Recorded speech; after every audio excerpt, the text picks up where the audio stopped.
Okay guys, today I find myself in a little bit of a bind.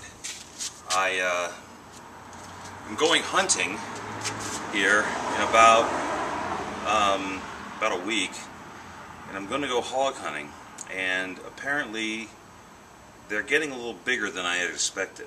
So I want to put together a little bit more powerful weapon.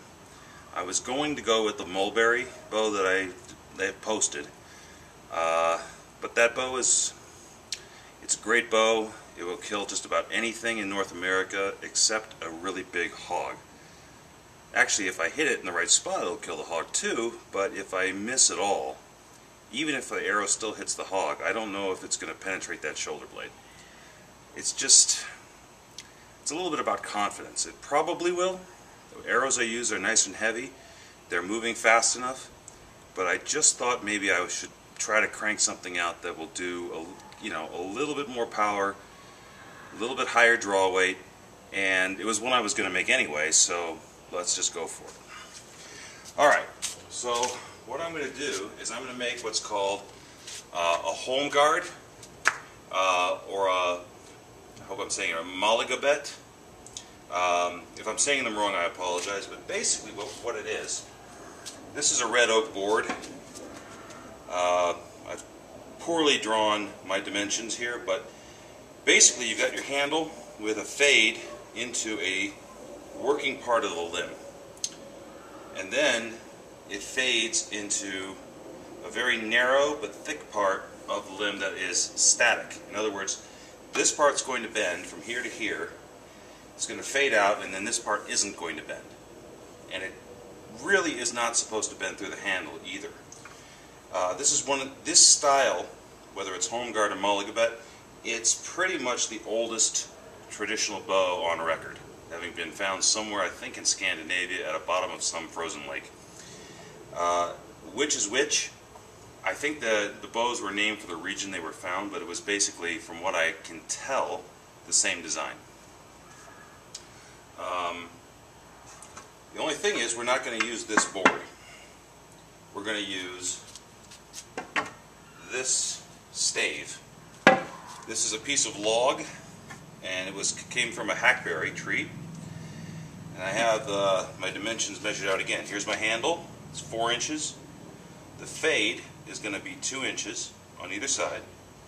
I've got a working limb, a 2-inch fade, and then the static limb to the tip. The working limb and the static limb are technically supposed to be the same length. However, only the working limb bends. Whereas this, obviously, static, no bend. The nice thing about this log is it's got some nice reflex to it. It's pretty much bent in a concavity. I'm hoping that I can maintain that, but as with most of my bows, I'm going to probably get some set, and it's going to go away. It'll be straight, or maybe even a little deflex by the time I'm done, I'm guessing, but my goal is to keep as much of this reflex in as I can, if possible. The really nice thing about hackberry, it's a wood where you don't really have to chase a ring on, because, well, I mean, you do. What I mean by chasing a ring is you want the back of the bow to have one single growth ring. You don't want to go through the growth rings, or you'll get a weak spot and it could break. The neat thing about hackberry is you don't have to dig down past any sapwood or heartwood and figure out what kind of wood you're going for, because hackberry, you just take the bark off and you're ready to go, as long as you haven't violated the growth ring in question. And you can see here's a little of that bark left over, and it's got a coat of polyurethane on it for the drying out process, and it's a pretty straight stave too, so there shouldn't be a lot of twist. I'm going to give you an impression of the growth rings here, and if I were going to take it down to another growth ring, let's see if we can come around here and see this. You can see each growth ring. Now you see how this growth ring right here has, there's a lot of wood between the top and the next ring. So it's very likely, I don't know, hope it's in the camera, it's very likely that that hasn't been violated. And that nice, straight sort of a curve here, that's what you want in a bow. You don't want the curve, I don't think I even have any examples of it, but you want it to be as uniform like this as possible, because that hopefully will keep your bow from twisting, but it also makes it easiest to find a good single growth ring on the back. Give you a look at the growth rings on this end, even though there's urethane on this end. I don't know if you can really see that, but they're all pretty much straight as well. And just for board purposes, you see how the growth rings here are pretty much doing the same thing. Obviously this is from a much larger tree, or a much larger log, because the growth rings, they're almost straight across. And you know, if you take it out, the trunk was probably enormous. Looking at this side, again, a nice crown of growth ring. If you are going to do a board bow, I think I went over this a little bit in the previous video at the lumber store, but the grains go straight up the side. They do not go off, because that can weaken your bow. And I'm going to end up backing this.